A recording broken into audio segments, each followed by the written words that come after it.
You'll get a little deeper experience with them, certainly over the next few weeks.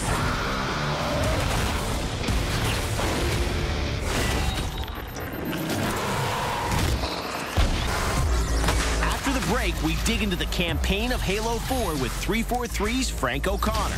Plus,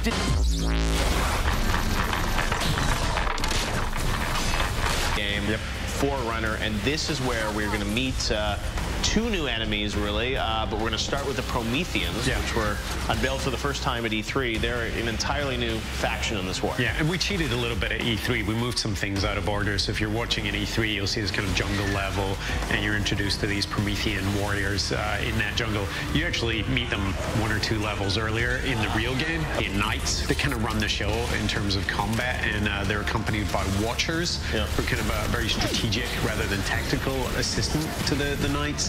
And we have the crawlers, which are a sort of pack animal-like artificial creature that makes your life incredibly difficult.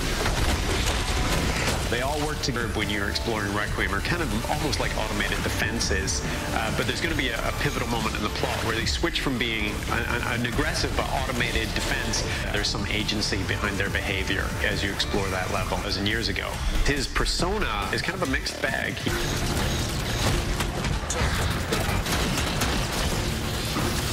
Hey guys, we're back here at the folds from the launch of Halo 4. So basically each week there's a new episode of a CG series that tells the story of a group of characters aboard this ship, the Infinity.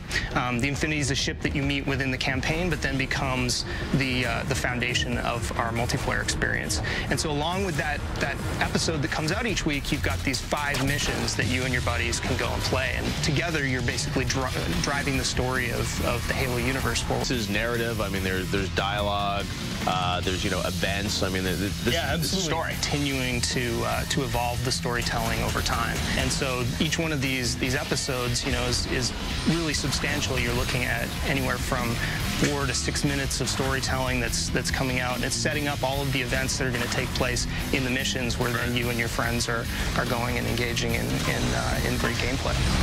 Now, our multiplayer experience in this narrative structure, and so you enlist aboard the Infinity, you create your own Spartan 4 character, and then this becomes your character ops, which is live fire operations and this ongoing series of adventures. So everything that you're doing within the Infinity experience is allowing you to keep upgrading and progressing your character through their career. And guys, we're back here on GTTV. Tonight is all about Halo 4, and we've talked a lot about the campaign and the Spartan Ops, and now we're going to get to a part of the game that is very important to a lot of you. It's the multiplayer. More scale, symmetrical, competitive-focused map. It's a Forerunner space with a large focal point of energy that's being sort of conducted through the center of the map, but really focused on that symmetrical play that makes for great competitive.